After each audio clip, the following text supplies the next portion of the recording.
Hello and welcome to the presentation Revision of Federalism, Political Science, Class 10.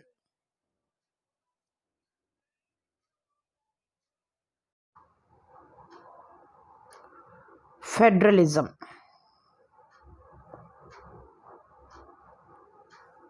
What is coalition government? We have seen when no single party gets a majority, two or more parties come together and they form the government, and that is a coalition party. And we studied that the coalition which is led by Congress is UPA, and the coalition which is led by the BJP is the NDA, National Democratic Alliance, and Congress, United Progressive Alliance.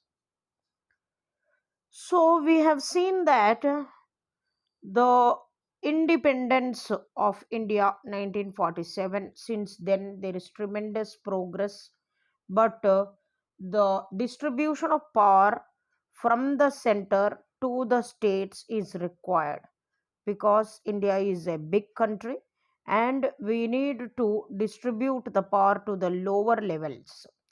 In this chapter, we will study about the distribution of power between the center, state, and lower levels. So, when was the report of the State Reorganization Committee implemented? November 1st, 1956, and the first state to be formed on the basis of language is Andhra Pradesh. What is a unitary system of government?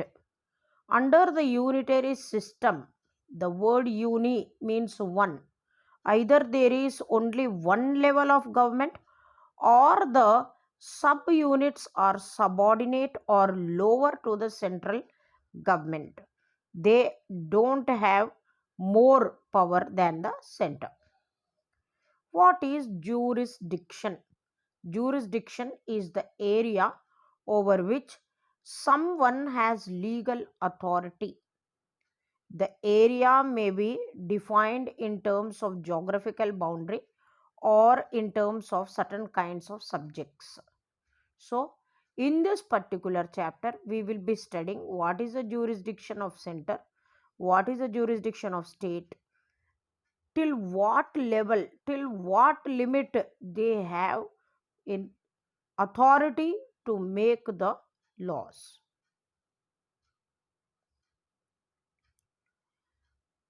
What steps have been taken to make the third tier of democracy more powerful and effective? The third tier is the Panchayat Raj, and we have the district level, mandal level, village administration, and it is constitutionally mandatory. Till 1992, regular elections were not held to the local bodies. After 1992, regular elections are mandatory. Mandatory, the word means compulsory.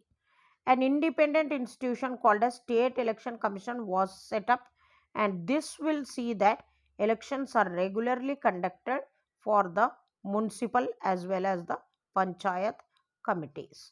So, before that, elections were not held regularly. We will go into the distribution of power to the lower levels, but before that, we will be studying what are the main features and characteristics of federalism. Some of the main features of federalism are the clear division of power between center and the state, independent judiciary. Neither legislative nor executive can interfere the judiciary or law making body or the law safeguarding body will not interfere. The law safeguarding body is independent and integrated judiciary. Executive and legislative will not interfere. It's a bicameral legislature. Bi means two. We have Lok Sabha, Rajya Sabha. We have Vidhan Sabha, Vidhan Sabha. So, two houses are there.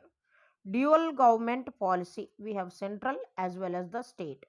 Supremacy of the constitution. Both the center as well as the state are guided by the same constitutional principles. So, what are the major features of the federalism? There are two or more levels of the governments. These levels are called as tiers. Different tiers of the government govern the same citizens. They are all the same citizens of the country, but each one has its own jurisdiction. Jurisdiction is limitation of authority. We just studied this limitation of authority is with regard to legislation, that is lawmaking, taxation, imposition of tax, and administration, registration of different birth, death, other things. The jurisdiction of the respective levels of the tiers of the government are specified in the constitution. It is clearly stated in the constitution. The fundamental provision of the constitution require the consent of both the levels of the government. The constitution says that if any amendments are to be made, it cannot be made unilaterally or one sidedly. Both the center and the state should give their consent or approval. Courts have the power to interpret or explain the constitution and the powers of the different levels of the government. What is their limitation? The court will specify. How will these governments run? The sources of revenue. The sources of revenue for each level of government are also clearly specified to ensure its financial authority, from where they will be getting the revenue, where they will be imposing the taxes, and how center will give some of the funds. All that is stated by the constitution. The federal government thus has dual objectives. Number one, India's is a multi-cultural, multi-caste, multi-religious country. In spite of so many distinctions, we live together with a concept of unity. So, fundamental objective is to promote the unity of the country, to safeguard and promote the unity of the country. Number two is accommodate the regional diversity. So much of diversity which is there within our country, that diversity will be accommodated. No one should feel that they are left out. Everybody is part of the country. Such a big country and its administration is divided into national level, state level, and both together also look into. So, most important subjects of national importance, they come under union list or national list, central list. This is, they are subjects like defense of the country, foreign affairs, banking, communication, etc. Currency. These come under the national list, union list, or the central list. These are included in this list because we need a uniform policy for the entire country. Throughout the country, these laws are applicable. The union government alone can make laws on this. No other state will interfere in these subjects. Next comes the state list. In this list, it has subjects like of local importance such as police, trade and commerce, agriculture, irrigation, etc. Only the state government alone can make laws relating to these subjects. Concurrent list. It includes subjects of common interest for both the central government as well as the state government. Both will make laws on this, and this will be included like education, forest, trade union, marriage, adoption, succession. Succession is to whom the property will be handed over, who will be the next heir for the family. Both the union as well as the state government can make laws on these subjects. In case the laws are conflicting with one another, the laws made by the union government will prevail. They will be continuing. Union government has an upper hand. What happened in 1993 in Belgium is a community government. That example we will take here because it has set itself as a model for other countries. Four times it has amended the constitution and it brought the community government. What change has taken place in the Belgium in 1993? In 1993, shifted from unitary government to federal government where power is divided between the regional. Here we can see that the constitutional powers are shared. The regional governments were no longer dependent on the central government. There was a new community government which was set up, and everybody can make their representation. In a federation we have holding together as well as coming together federation. So, where a large country divides its powers between the constituent states and the national government, it is called as holding together federation. The central government is more powerful. It appears to be more powerful. It is also very powerful. Very often, the different constituent units are unequal in the powers. The center is more powerful. Some units are guaranteed special powers, that is, center is given more powers. For example, of this kind of holding together, India, Spain, Belgium. Shortcut to remember them is SBI, State Bank of India. You remember, S for Spain, B for Belgium, I for India. Coming together federation, when independent states, they are all independent on their own without any force, they come together to form a bigger unit, and that is by pooling. You instead of pulling, we say pooling or gathering their sovereignty, supreme independent power. They will become more secure. Their military, their security, mutual trust, mutual aid, mutual understanding. In times of emergency they will help one another. All the constituent units have equal power. Everybody is equally powerful. And how to remember these example of these countries? USA, U for USA, S for Switzerland, and A for Australia.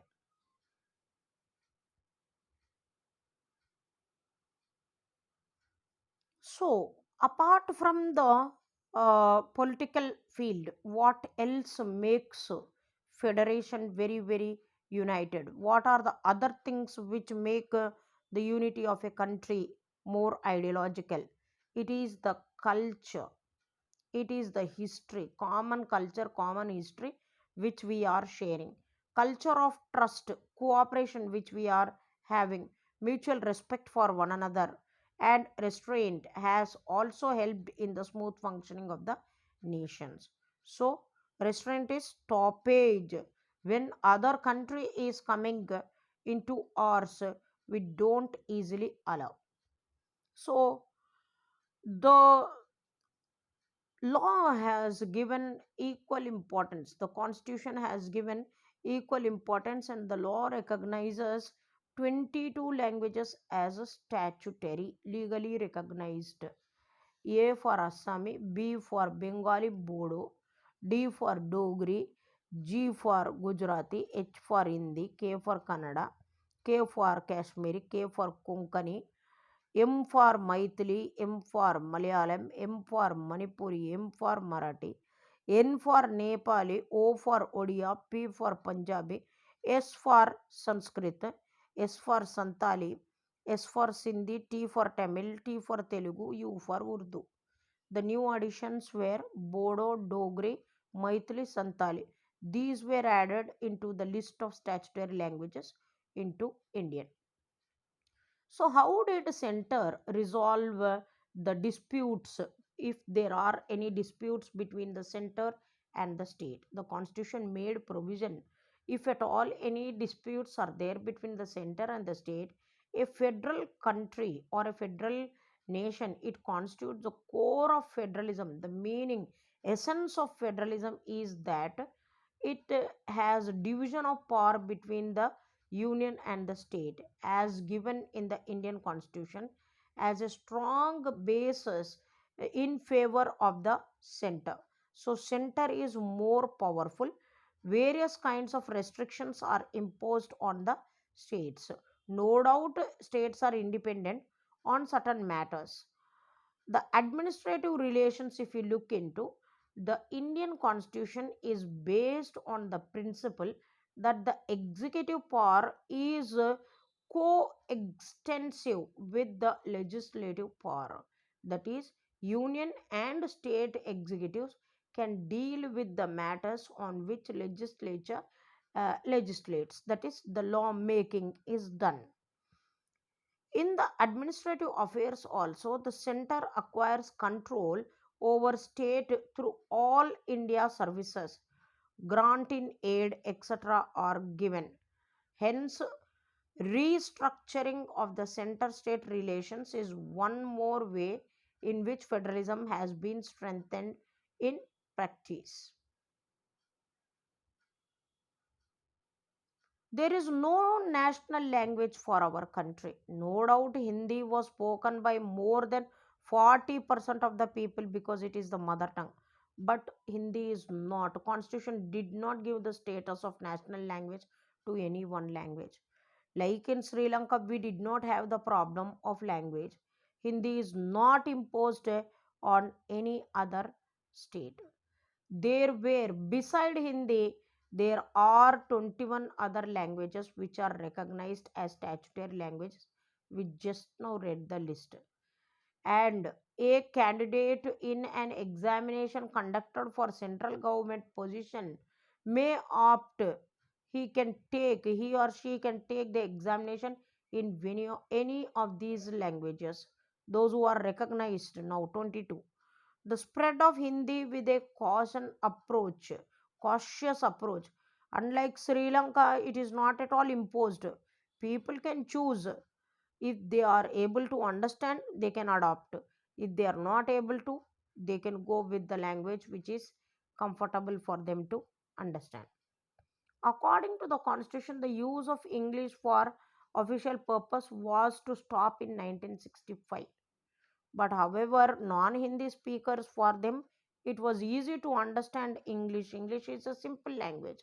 In Tamil Nadu, this movement took a violent form. They could not accept Hindi being imposed. They refused and they asked for the continuation of English. The government responded by agreeing to continue the use of English along with Hindi for official purposes. Promotion of Hindi continues to be the official policy of the government of our country. Promotion does not mean that the central government can impose Hindi on any state where people want to speak different language. They have their absolute freedom to speak their own language. Nothing is imposed. So, what is decentralization? In a federation, how the power is given to the state? When power is taken away from the center and state government and given to local bodies, it is called as decentralization. It is not exactly taken away. When power is distributed from center and state to local bodies to empower them, to give them more power, that is called as decentralization. So center is totally splitting, it is distributing, state is also distributing. What are the advantages of this kind of local self government? The Panchayat Raj system, it ensures greater participation. It is people's government. As the word itself says, local self government, self. We the people are ruling in rural development programs. They are aware, they participate. Panchayat functions as an institution of self government and it settles disputes between village and individuals. If any disputes are there, it will settle. And this power has been decentralized by the government of India to function at the village level. Gram Panchayat is responsible for the construction and maintenance of water resources, roads, drainages, library, other common areas, parks, playgrounds, etc. for the people.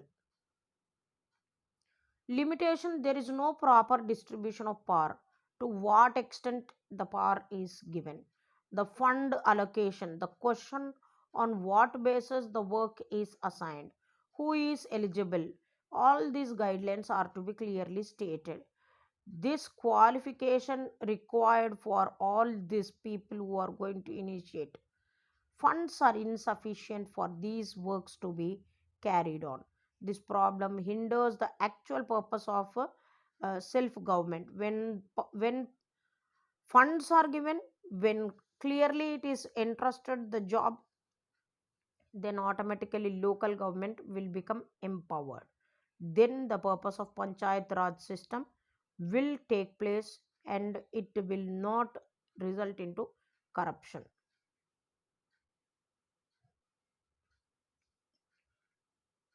The major step towards decentralization, it was taken in 1992.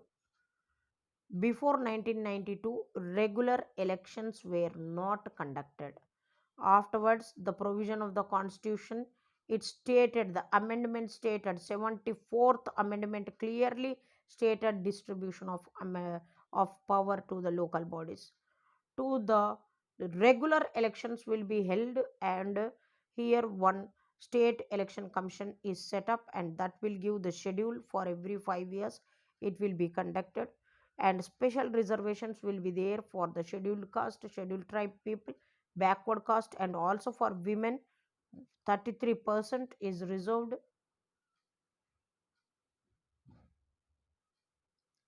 Now you classify the village administration as well as the urban administration, rural and urban administration. When we take into consideration the urban administration, we have municipality, municipal corporation. Talking about the municipal corporation, the first citizen of the state is the first citizen of the city is the mayor. First citizen of the country is the president. First citizen of the state is the governor. First citizen of the city is the mayor, and he is the head of the municipal corporation. Mayor is elected annually from among the members of the corporation. He is the first citizen of the city. He acts as the chairperson of the municipal corporation. He presides over the meetings of the corporation and guides its deliberation. What are its purposeful attempts? What are the developmental activities? He will guide. He regulates and he conducts the business of all such meetings. How it has to be conducted, what is the purpose of it, he will regulate. Mayor is also the proper channel between the commissioner as well as the state government. If mayor is elected to serve as the ceremonial head of the municipal corporation, then a municipal commissioner is appointed by the state government. He is administrative officer. The Indian Administrative Service or Provincial Civil Service, in the regional area, the civil service uh, officer appointed to head the administrative system, to lead the administrative system of the municipal corporation and see whether the purpose is fulfilled or not, and decisions taken by the corporation are done effectively or not. Based on this, we have the distribution of power between the center, state, and the local bodies. So, some of the states which came into existence on the basis of culture, ethnicity, and geography in this chapter we studied, they are Nagaland, Uttarakhand, Jharkhand. So, children, I have focused on almost all the important aspects of the chapter. We started with federalism for the term 1 revision. I hope it is clear. Thank you so much.